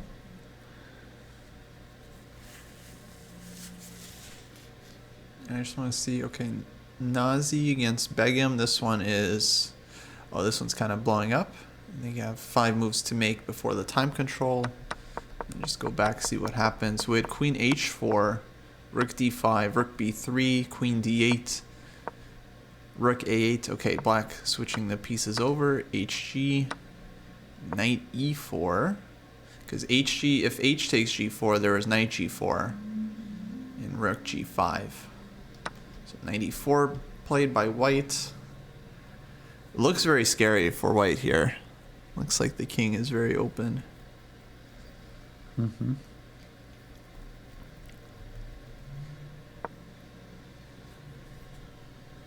Rohit, what a hero. This channel deserves 1 million subs. Agreed.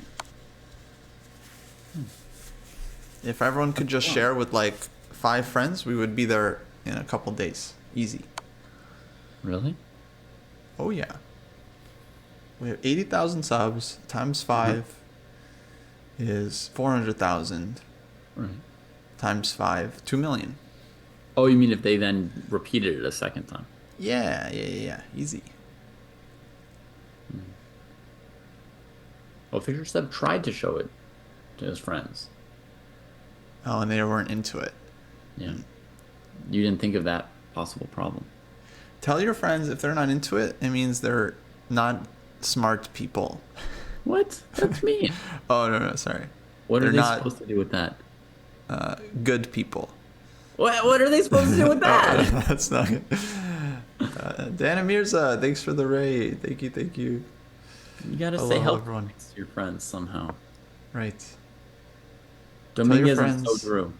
If they don't watch this channel, that's okay, and you respect them anyway. Yeah. But you question their intellect. No. You won't stop, Kostya. These poor friends. Berating them. What if we told the friends that if they stuck with it for a while, they'll eventually learn to like the pain? Oh. Yeah, that's a good one. You know, they stick with it. Like with exercise, right? When you go and exercise, then you feel sore. And then what makes you stick with it? What's the payoff? Then you just keep doing results, it and you're okay. Yeah. You got to promise results. Tell your friends they'll get everything they want. And then some. Yeah.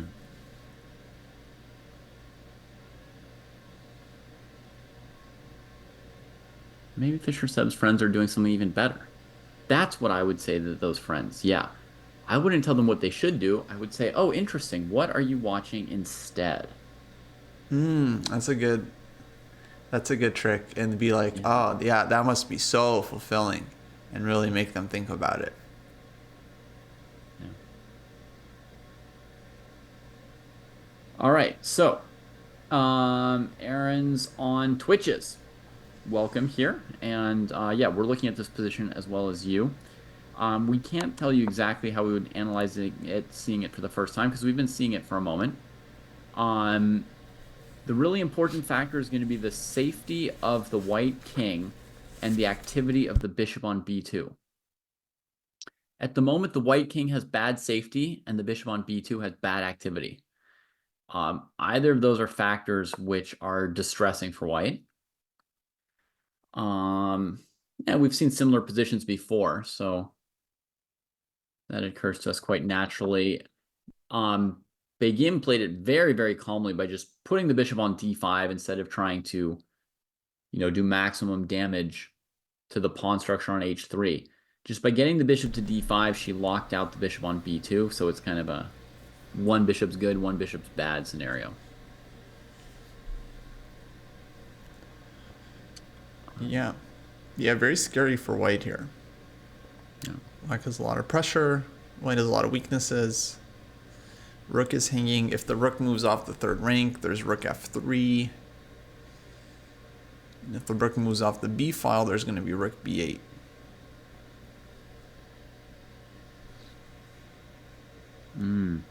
So, Aaron, I think that the principles you've learned, I don't know exactly which one you've learned, but most of them should still apply here. It's just that the players are good enough that they are all taking into account those principles, right? And so it's a matter of like complex trade-offs between different positional advantages and disadvantages. For example, in this game, Begim had been up a pawn for much of the game, and she sacked 2 pawns. She's down 1 now.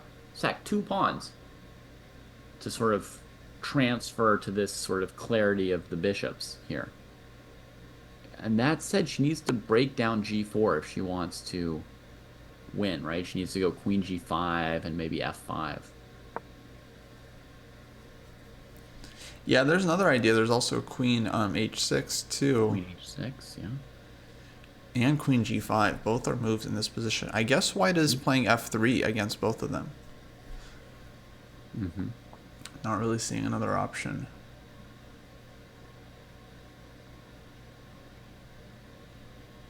And move 39 for black, so they have to make 2 more moves here for the time control.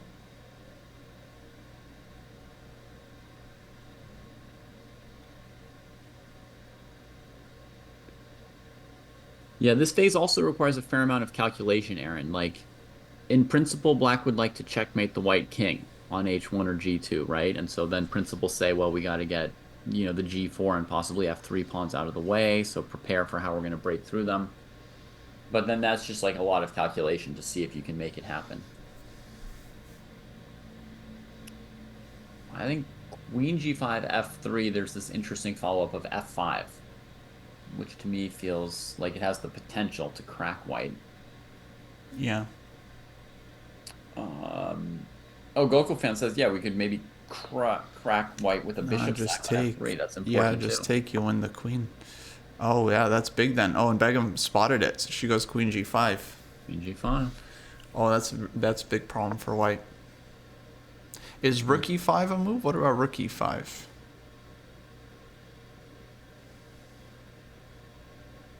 Yeah, rook e5 is a move, but maybe then f5. Yeah. Bishop c1. Bishop c1. Oh god, bad piece. The return of the bad piece. Then queen h6. f3. Queen h6. I think rook takes d5 is good for white. Oh, right. We'll take on f4. Now. Let's see what's happening. White played rook e5. I mean, yeah, it might be black has nothing better than queen g4. It's just that you'd be looking for more for black, I think. Like, you'd want to keep queens on the board. But no, Begum knows. Yeah, the rook on f4 was getting precarious.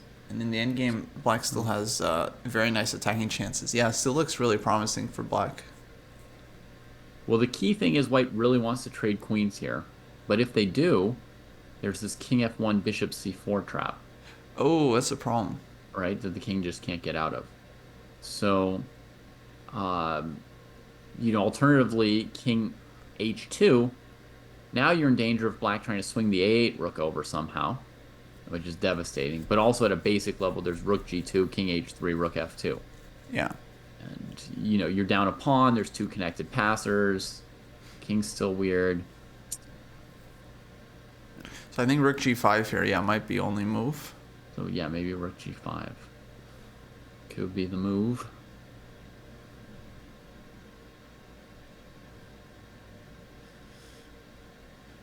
And then the queen's got nowhere to go except maybe h4 would be insane. Oh, queen h4 might be really nasty, yeah. Oof. Okay, they just made time control, so they might take a pause here, but yeah, it could be just concretely very bad for Nazi here. Man. Let's see. Tadev. Uh-oh, down a piece against Alice somehow. That's not good.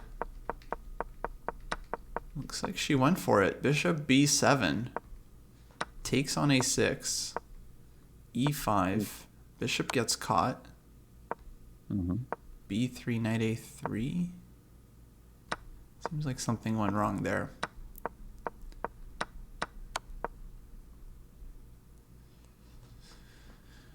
But this one looks like it might be Alice's game. Oh, I see Carissa has already won. Oh, so she wins the first game against Talia. Yeah. To my mind, that endgame's not so completely overwhelming. Like, two outside pass pawns against a knight, I think it's really hard to win those endgames. Okay. Ooh, white got like a big chunk of stuff working together there, huh? In this one. Yeah, good stuff by Carissa. Clump. Dominating the middle section. Yeah, it won't be easy for Alice to convert this. The knight is a little bit clumsy against these pawns.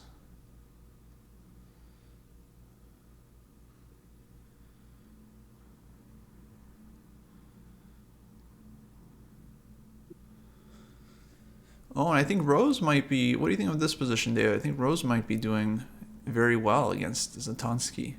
Oh, yeah? This seems like... This is a big old new talent versus veteran matchup right here. Oh, yeah. Oh, yeah. And Rose has got the queen against two rooks, but she also has the queen and knight harassing a king combo. Super famous. Yeah, that's why I think this is good for duo. black, because white's king just looks really, really open. Might be hard to hold on to the material. If it were black's move, queen f1 would be even more brutal, I think. Yeah. He would just send that king out forever. So I think here it's king g2 for white. King g2. But then that allows queen d2. King h3, h5. Yeah. That feels like mate. And there's kind of, yeah, your king is in a little heart-shaped box. Yeah, knight f1 is welcoming. Yeah. Oh, yeah, or maybe knight f1 without h5. Oof.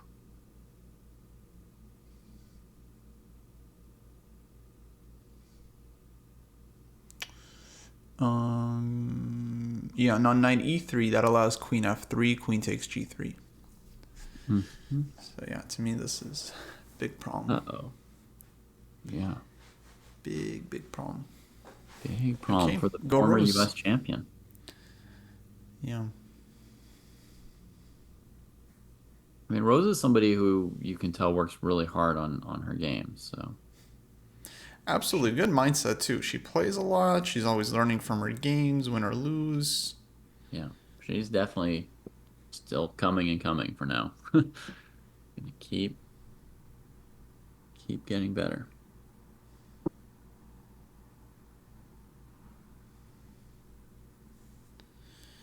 Okay, let me see. Ray got the extra pawn. Hans, more or less same thing as before.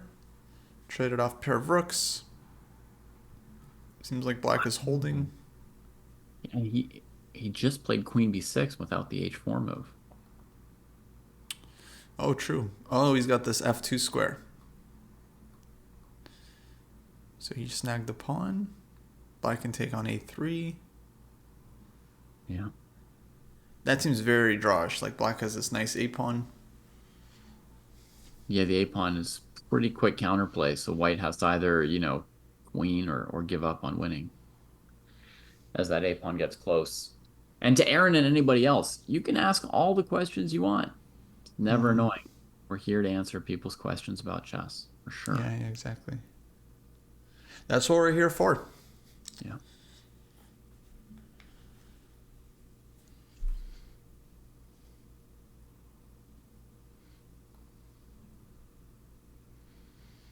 Okay. Take a look around.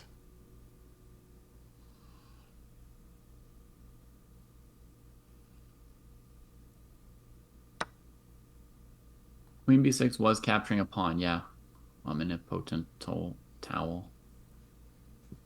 Omnipotent owl. It's an owl that knows everything. Yeah. Omnipotent. So it's like a normal owl. Is this another name for de Prowl? No way. De Prowl is also an owl?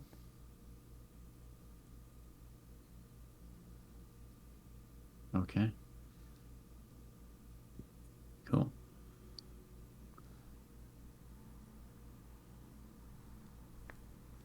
Yeah, so it feels like white can't win this queen ending to me at this point. Yeah, agreed. On this game, I don't see much. So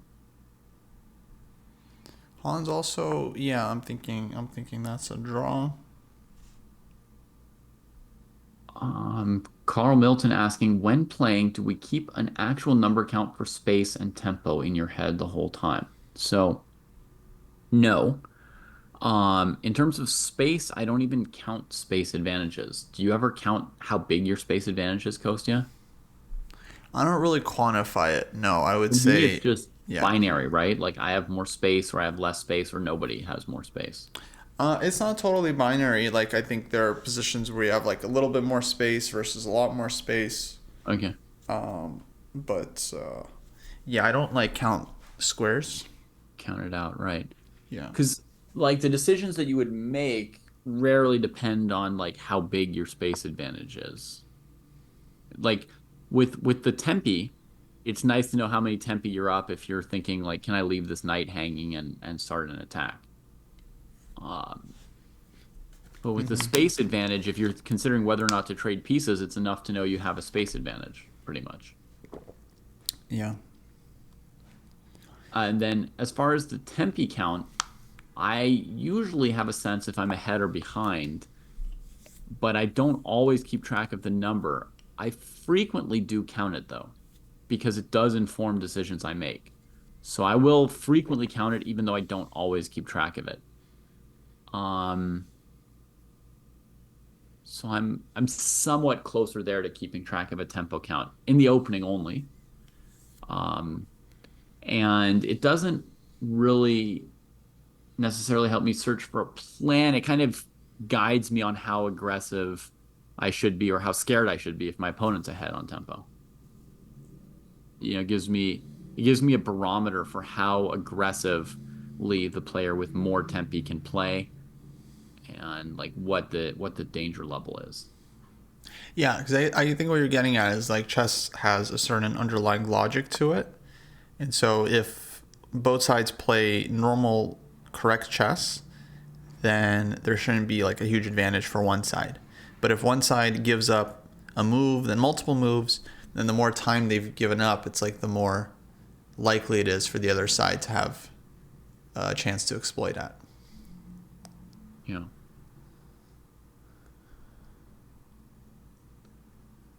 And let's say your opponent's queen is on b6 and your b2 pawn's undefended. and you're wondering like, do I need to play a move like rook b1 or a3 so that the queen can't take on b2, and you're up, 1.5 tempi, right? And you're asking yourself, well, can I just, you know, play f4, looking to play e5 or f5, right? Like I'm not even necessarily developing another piece. My pieces are developed, my b pawn's hanging, can I just leave it hanging? That's the kind of stuff where I sometimes like to know how many tempi am I up or down.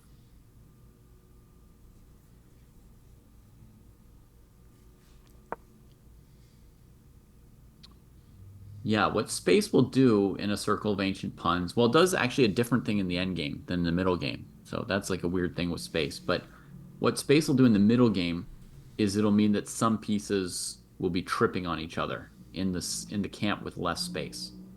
And so it'll break up their ability to move or their flexibility to move because they're in each other's way. In the end game, space advantages are actually associated with sort of like just breakthroughs, being able to make certain trades and your pawn queens before the other person's pawn can queen. Mm-hmm. So there's certain kind of squeezes that are specifically done in the end game, and they're often about your pawns actually being closer to the queening square. You also get end games where the space advantage can be a disaster if your opponent gets behind your pawns and they can start attacking them from behind. They can be very weak in the end game. Yeah, definitely can be two sides to the space advantage.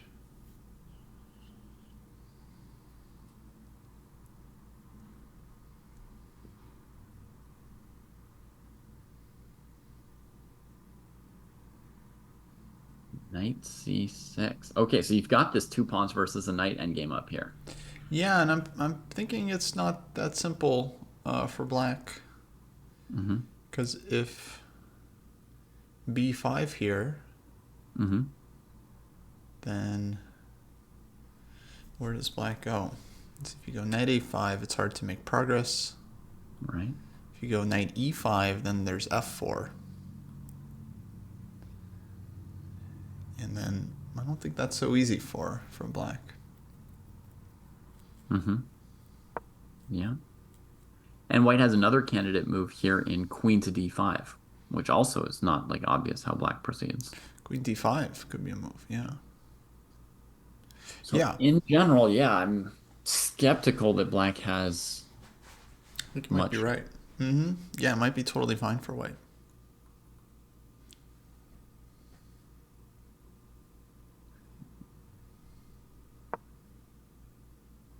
Yeah, Aaron, this is the first round of the U.S. Championships, which is being played in two sections, a female section and an open section, like a gender restricted and an ungender restricted, two sections. They're both 12-player tournaments, a mix of the highest rated players in the country and a couple people who've qualified in various ways. Yeah, yeah. Biggest tournament in the U.S. in Yeah, terms of prestige. Singfield Cup may um, be stronger, but yeah, U.S. Championships definitely very, very important event. yeah. Prizes, prestige, importance for American chess. Then there's tournaments in the US like the World Open that are going to have maybe 2,000 people playing instead, or I would guess that the Scholastic tournaments might be even bigger, like the K6 championships, K8 championships. But yeah, this is big from the standpoint of, who's the top dog in the US.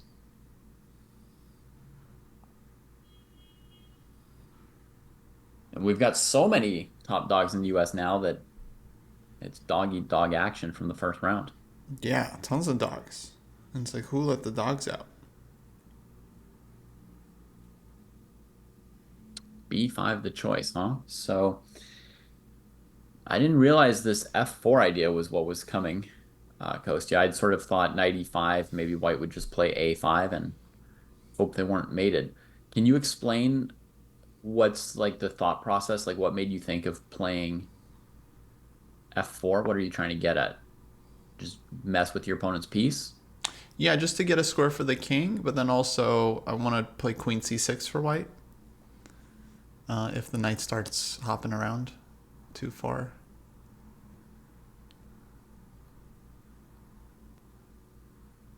Um,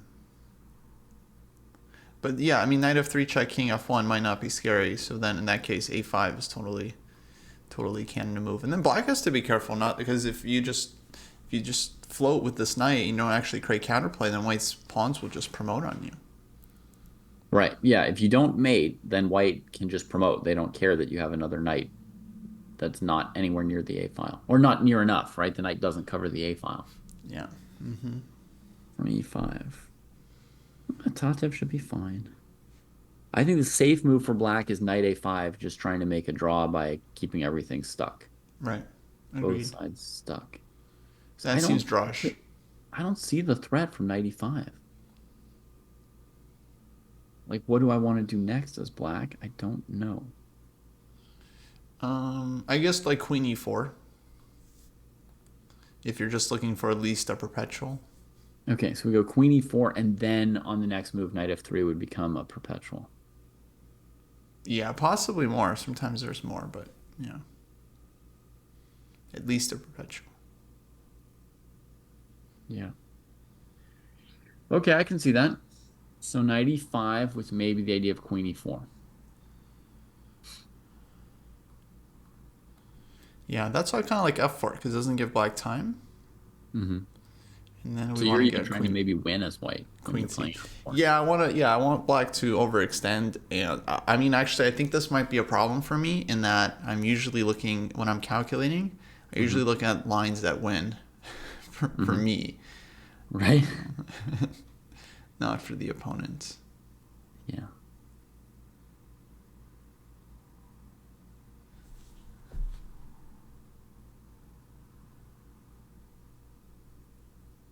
Yeah. I don't know how realistic it is to try to win as white, but yeah, I get it. After F4, maybe black can play queen F3. You take the knight. They take on G3 with check. They take on H3 with check. Then they check you on the fourth rank and take the A pawn at the end. Mm-hmm.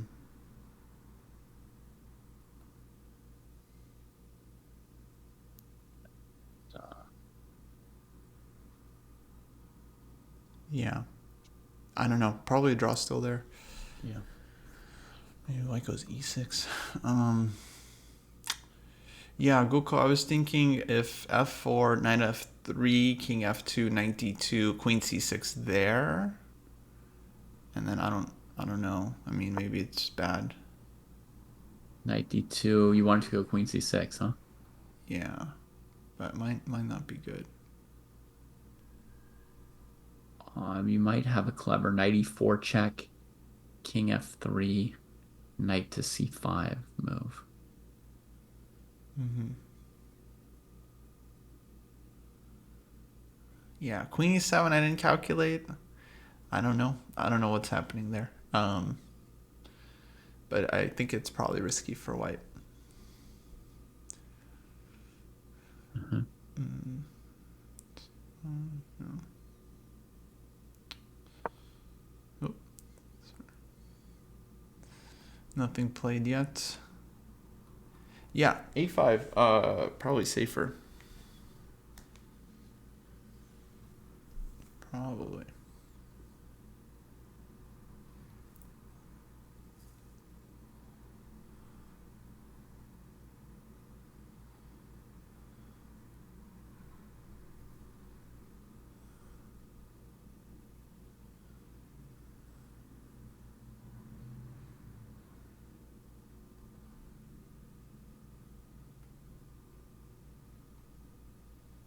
Do you think solving puzzles from opposite board perspective is a good idea?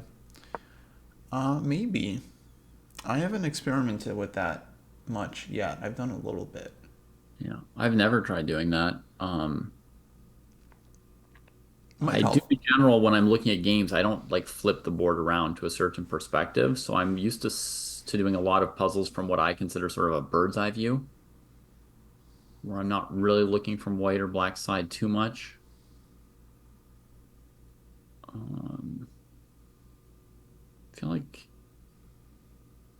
it's a pretty universal question though, because I don't know if I've ever met a chess player who wasn't better at seeing their ideas than their opponent's ideas. Mm-hmm.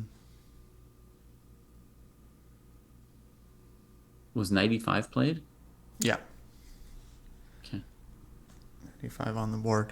Definitely very important, though. I would say maybe the first step is to acknowledge the issue that you're missing your opponent's ideas, and then really try to focus on that when you're solving puzzles. And just focusing on looking at their moves. That could probably help. But yeah, there are also books as well for various levels that have good problems on this topic.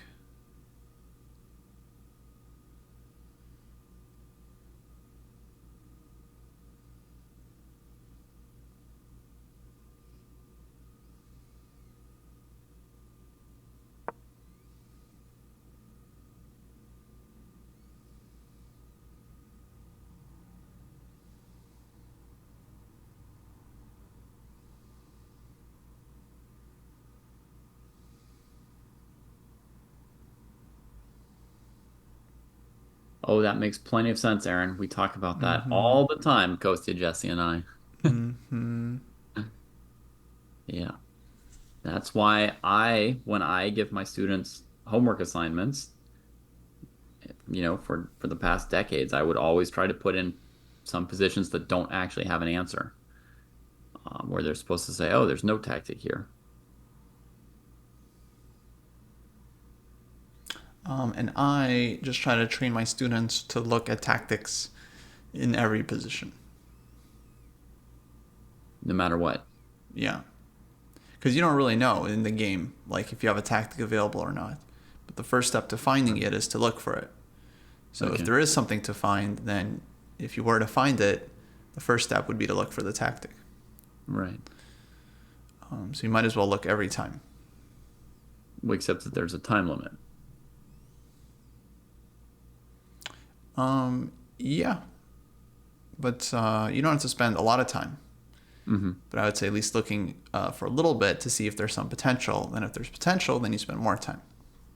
Gotcha.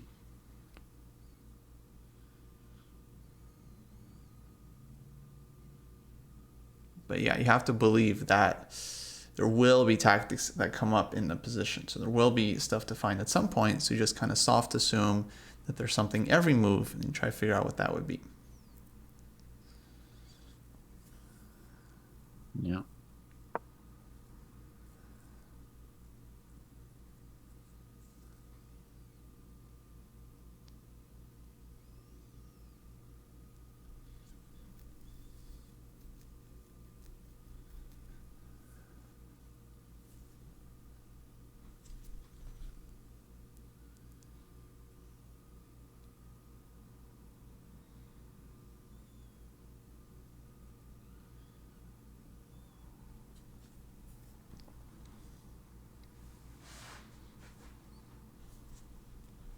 You want to look at Tohir Genova's game again for a moment?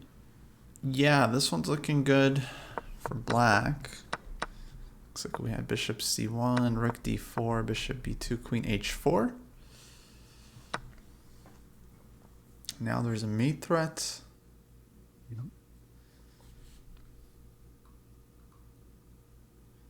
White's almost happy to be rid of that D pawn, right? I mean, she thought 15 minutes and moved back and forth purposely just to get it off the board for herself.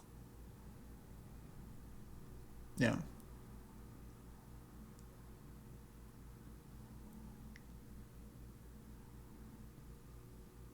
So moves that stop checkmate. Queen takes queen. F3, which hangs the queen. Previously there had been some talk of rook d5, maybe. That's why she didn't play queen h4 2 moves ago, Kostya, when the rook was on f4. That Right. bishop c1, and she didn't go queen h4. Well, on rook d5, then she would have had rook g4. Oh, yeah. Maybe queen h4 was possible there, nevertheless. But rook d4 seems fine. Bishop b2, queen h4. And yeah, I think the problem is if you take on h4 and you go king f1, it's going to be bishop f3. Ooh. And then I think you're reduced to rook g5. Yeah. Agreed. And okay, it's very sad for white. Rook g5, f6. f6 is cold. Building on the sadness. It's very cold. Takes rook h1. Yeah. f6, rook g1. Yeah. And then e5. 5. Okay, and then white just resigns out of disgust. Tough position. Okay, not like totally over though, but yeah, very tough.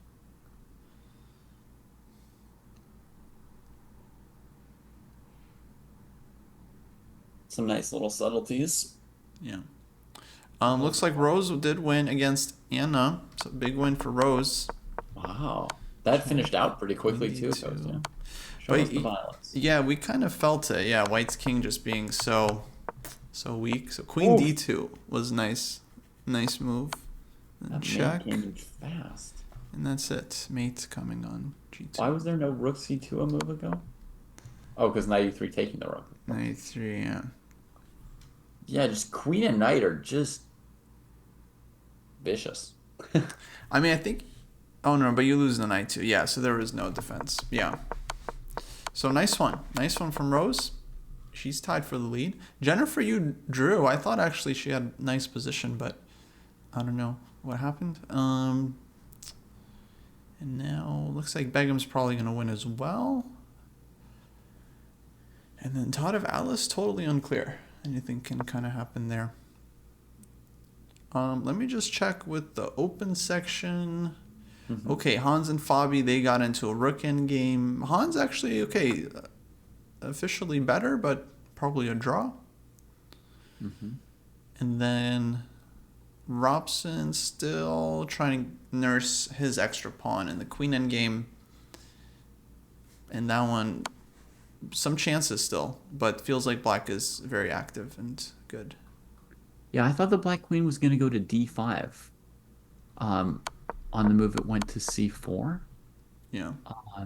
To prevent this queen d8 to d7 maneuver. Yeah, I expected queen a2, queen d5. Mm-hmm. You know, centralizing, getting a grip on the pawn. Yeah. So. Yeah, white can pick up the a-pawn there, but then you'll take the e-pawn, so that would be very drawish, the 2 versus 1.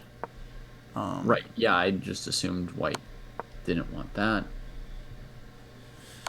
But yeah, Ray gets yeah, Aaron, Hikaru passed up this one. And then e6. So, okay, some sharpness still in this Robson game. Yeah. David, I should probably take off here. I'm going to be doing a recap in a bit. Sure. Looks like the round is kind of dying down. I've got packing to do anyway, so that's fine. Yeah, I assume you're done. Okay, folks, so we'll be back tomorrow. I'll be back tomorrow for round 2. Thanks for hanging out. Dave will be back tonight for fights. Yeah. So for anyone who doesn't know, we play classical chess here every Friday night. If you give me 5 seconds to announce, Kostya. Yes, please. Friday night, every week, 8 p.m. Pacific. We play classical games for viewers. I try to provide commentary every week if I can. And then Saturday mornings, we have sort of more rapid time control viewer tournaments. And that's happening also tomorrow morning at 9:30 a.m. Pacific. So hope to see some of you for one or the other of those events. And I will have a sub for commentary tomorrow morning because I'll be on a plane. So Ranga will be here to entertain you, and just playing games is good entertainment on its own. Nice.